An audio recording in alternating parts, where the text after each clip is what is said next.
Hello friends, welcome to Pro Talent and welcome to this CLAT guidance module number 5। दोस्तों, इस module में हम बात करने वाले 3 most important success factor for CLAT 2021। दोस्तों, when you are looking at, you can say, the CLAT 2020 results and the students who are in the top rank, and if you try and see, ठीक है, कि उन्होंने क्या क्या किया, उन्होंने क्या क्या चीजें ऐसी करी जिसकी वजह से they are able to correct the examination. ठीक है दोस्तों, you have to see 3 very important part. Okay, ठीक है, जो मैं आपको यहाँ पे फोटोग्राफ दिखा रहा हूं, जहां पे स्टूडेंट्स हैं जो टॉप रैंक लेकर आए हैं, प्रो टैलेंट के साथ जुड़े हुए थे, and there are large number of other students. ठीक है, सम और the other way they were part of pro talents videos, ठीक है, which were provided to them, you can say freely, so they were part of pro talent in a way. ठीक है, but the point is it is their efforts. उन्होंने ऐसा क्या किया, है ना? कोई भी स्टूडेंट को आप पकड़ लीजिए, ठीक है, उस जो अच्छा रैंक लेकर आया है, क्लैट में एनएलयू में एडमिशन लेकर गया है, उसने क्या ऐसी चीजें करी जिसके बारे में हमें पता होना चाहिए ताकि हम जा सके। ठीक है, we are not bothered that it is a part of some coaching institute A or B. That is immaterial for us. What is material is the student has gone into the top, you can say, college. ठीक है, ऐसा क्या किया उस student ने, समझते हैं दोस्तों। सबसे पहली चीज, सबसे पहला factor is time factor, that is समय का फैक्टर। ठीक है, दैट मीन्स उस बंदे ने अपनी पढ़ाई को, अपने स्किल्स को, अपनी डिसीजन मेकिंग एबिलिटी को इंप्रूव करने के लिए समय दिया। ठीक है, अगर आप ऐसा सोचते हैं कि आखिर के कुछ एक महीने में, 20 दिनों में, 40 दिनों में या कुछ कुछ दिनों में मैं कर लूंगा ये तैयारी, सो बहुत डिफिकल्ट है दोस्तों ये एग्जामिनेशन। ठीक है, this examination is not an examination जहां पे अगले कुछ दिनों में रट्टा मार के आप एग्जाम दे पाएंगे। दोस्तों, this exam requires, you can say, lot of practice. ठीक है, this exam requires maturity, this exam requires you right exposure, this exam requires you to practice lot of questions। आपके सामने इतने सारे questions चले गए होने चाहिए ताकि जब आप एग्जाम लिखने बैठे उस दिन आपके मन में दो माइंड ना हो। ठीक है, just imagine when Messi is playing a game or any successful football team plays a game, उसके प्लेयर के मन में क्या चलता है। ठीक है, उन्होंने इतनी बार उस चीज, मतलब पूरे अलग अलग जो मूव्स है उसकी प्रैक्टिस करी है कि जब उनके पास बॉल आता है, ठीक है, they don't have a double mind कि मैं इस बॉल को लेके अकेला आगे बढ़ूं और should I give it to the other guy who is at a right position. ठीक है दोस्तों, ये समझना बहुत जरूरी है that their mind is so clear when they get a ball, if they missed it by a second or two, कि उन्होंने जो बॉल पास करना था, ठीक है, उन्होंने 1 या 2 सेकंड से उसको मिस कर दिया, ठीक है, बिलीव मी पूरी गेम हाथ से निकल जाती है। ठीक है, it's just a matter of those couple of seconds.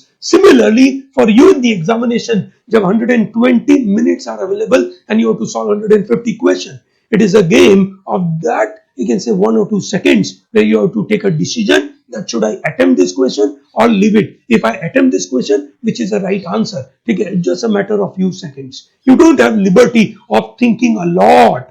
आपके पास बहुत टाइम नहीं होता है कि आप शांति से सोच पाए, और इसके लिए अगर आपको एग्जाम में इतना शार्प, इतना फास्ट, इतना तेज होना है, तो दोस्तों ये ध्यान रहे कि आपने प्रैक्टिस उतनी करी है कि आप जब वहां पे एग्जाम लिखने बैठे आपको रुकना नहीं है, आपका डिसीजन मेकिंग आपको रोकना नहीं है। ठीक है, सो इसीलिए समय देना बनता है। ठीक है, at the same time this exam is of maturity. ठीक है, आपको एक रीजनेबल रिस्ट्रिक्शन वाले फंडे लीगल में अप्लाई करने हैं। ठीक है, बहुत सारे वर्ड्स करने ताकि आपका रीडिंग कॉम्प्रिहेंशन स्ट्रॉन्ग बन जाए। ठीक है, लॉजिकल रीजनिंग अच्छी तरीके से करना है ताकि आप आसानी से कोई, मतलब लाइन पढ़ते पढ़ते you can identify this is premise and this is conclusion. This is very important. Yes or no? So thereby it is very crucial for you to give your time. मैंने देखा है the students who have not given the enough time for the preparation, they are the students who couldn't crack the exam.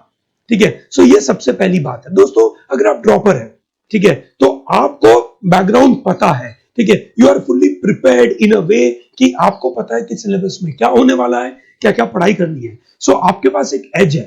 ठीक है, but if you are not dropper, ठीक है, आप pressure हो, तो भैया आपको समय तो देना पड़ेगा ना। ठीक है, आपको मेहनत करनी पड़ेगी, आपको आइडेंटिफाई करना पड़ेगा क्या क्या कैपेबिलिटी आपको डेवलप करनी है। ठीक है, so that is number 1। Number 2 factor, ठीक है, ध्यान रखना, this is very important. Number 2 factor is your attitude, this is very important. एक, आपने समय दिया, दूसरा है आपका एटीट्यूड। कैसा attitude? I can do it, this is an attitude. ये जज्बा चाहिए, ठीक है, वो एनर्जी चाहिए, वो एक्साइटमेंट चाहिए अंदर से कि आई विल डू इट। ठीक है दोस्तों, ये जो एटीट्यूड वाला बच्चा है वो कैसे पढ़ाई करता है? ठीक है, जब वो कोई कंसेप्ट देखता है, ठीक है, वीडियो पे देख रहा है, आजकल तो सब वीडियो की दुनिया है, ठीक है, वीडियो पे देख रहा है, कोई कारण से उसको वो बात समझ नहीं आई, वो वापस रिवाइंड करता है, देखता है, वापस रिवाइंड करता है, देखता है, ठीक है, अपने आप के साथ जूझता है। जब वो क्वेश्चन करने बैठा, उससे नहीं बना, कोई वर्ड उसको समझ नहीं आया, वो ये नहीं करता है कि छोड़ो इसको, है ना, आगे बढ़ जाओ, बाकी और क्वेश्चंस कर लो, ठीक है, वहां से जो समझ में आ गया उतना ही कर लो। नहीं भैया, जो नहीं समझ में आया उसको वो रुकता है और सीखता है। ठीक है, वो अपनी कैपेबिलिटी इंप्रूव करने पे ध्यान देता है, अपने आप के साथ जूझता है। ये एग्जामिनेशन, ठीक है, क्लैट जैसी परीक्षा उन बच्चों की एग्जामिनेशन, उन बच्चों को सक्सेस दिलाती है जो बच्चे, ठीक है, अपने आप के साथ जूझते हैं, ऐसी परेशानियों से आगे बढ़ते हैं, उनको स्टेप्स पता है, उनको मेथड पता है कि अपने आप को कैसे इंप्रूव करना। दोस्तों, I have been putting lot of efforts on self study. मैंने बताया सेल्फ स्टडी करने का सही तरीका क्या है। ठीक है, आई एम श्योर आपने देखा होगा उस वीडियो को, उससे आपको समझ में आया होगा सेल्फ स्टडी कैसे करते। तो दोस्तों, ये समझिए, आपका एक एटीट्यूड आपको कहां से कहां ले जाएगा। आपका एटीट्यूड सही नहीं है, ठीक है, तो आपको कहां से कहां गिरा देगा। दोस्तों, ये एक पॉजिटिव एटीट्यूड है जो हमें आगे बढ़ाने में मदद करेगा। ये पॉजिटिव एटीट्यूड का मतलब होता है कि मैं अपने आपके साथ ऑनेस्ट रहूं, अपने आप को से फुसलाऊं नहीं कि बेटा कोई नहीं, तेरे को आ जाएगा, वो ऑल इज वेल वाला जो पार्ट है, ठीक है, वो नहीं करूंगा। मैं बोलूंगा कि यस, अगर नहीं सही है, मैं प्रिकॉशन लूंगा कि ये गलतियां मैं ना करूं। दोस्तों, हर छोटी छोटी चीज के ऊपर ध्यान दूंगा और मैं वो ढिलाई नहीं करूंगा। ठीक है, ये जो मोदी साहब बोलते हैं ना कि जब तक दवाई नहीं तब तक ढिलाई नहीं, जब तक कैपेबिलिटी नहीं डेवलप हुई तब तक ढिलाई नहीं, और जब तक वो कंसेप्ट मेरे दिमाग में आत्मसात नहीं हुआ, जब तक वो कंसेप्ट मेरे दिमाग में कंप्लीटली पूरा नहीं हुआ, तब तक ढिलाई नहीं, और मैं मेहनत करता रहूंगा। ये एटीट्यूड चाहिए दोस्तों, ये एटीट्यूड ही है जो आपको अलग जगह पे लेकर जाएगा। तीसरी चीज जो सबसे इंपॉर्टेंट है, that is called micro targeting. दोस्तों, हमने सोचा कि मैं क्लैट दूंगा, क्लैट 2021 रफली मई महीने में आएगी, and I am preparing for it.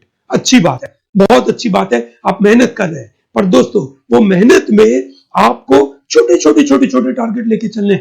Weekly target हो सकते हैं, फोर्टनाइटली टारगेट हो सकते हैं, और वो टारगेट आपको अचीव करना है। अगर आपने वो टारगेट उस समय पे अचीव कर दी है, कोई रोक नहीं पाएगा आपको आगे बढ़ने से।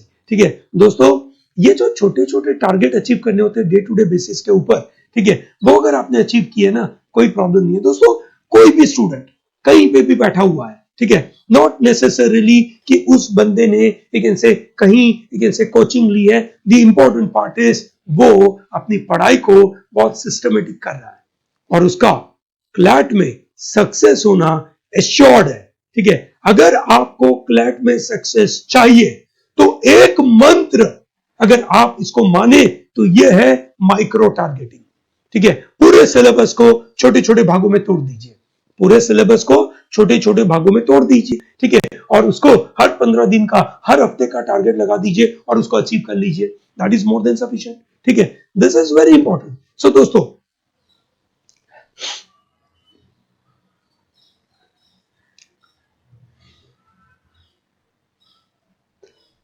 दोस्तों, ये क्लैट जैसी परीक्षा जिसका कोई फिक्स सिलेबस नहीं है, वो सिलेबस के लिए माइक्रो टारगेटिंग, राइट एटीट्यूड और राइट टाइम, ठीक है, दैट्स वेरी क्रूशियल। कितना समय देना है हर बंदे के लिए अलग अलग हो सकता है, बट मेरा मानना है कि ऑन एन एवरेज 500 से 600 घंटे तो कंपलसरी देने पड़ेंगे अगले 6 महीनों में। ठीक है, that is really needed. So that means if I talk about अगले 6 महीने 600 घंटे and divided by per month 100 hours per month, 100 hour per month divided by you can say 30 days, 3 से 4 घंटा ऑन एन एवरेज रोज के चाहिए।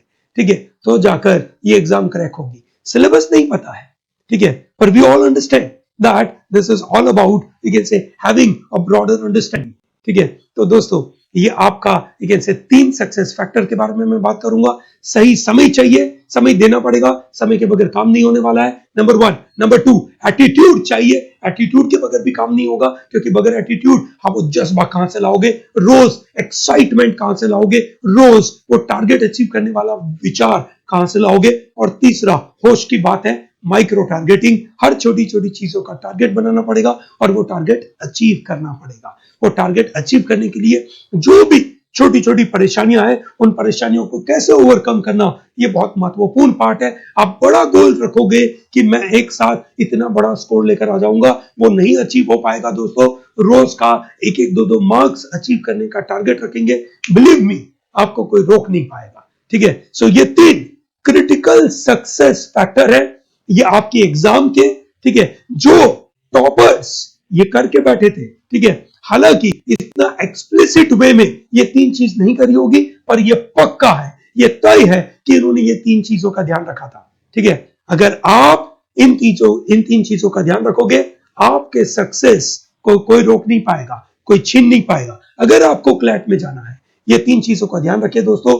This is what the important part for this CLAT guidance session दोस्तों। Thank you very much for watching this. Do not miss out to subscribe to our channel, to put on, you can say, bell icon button and like this video. Thank you very much and all the best.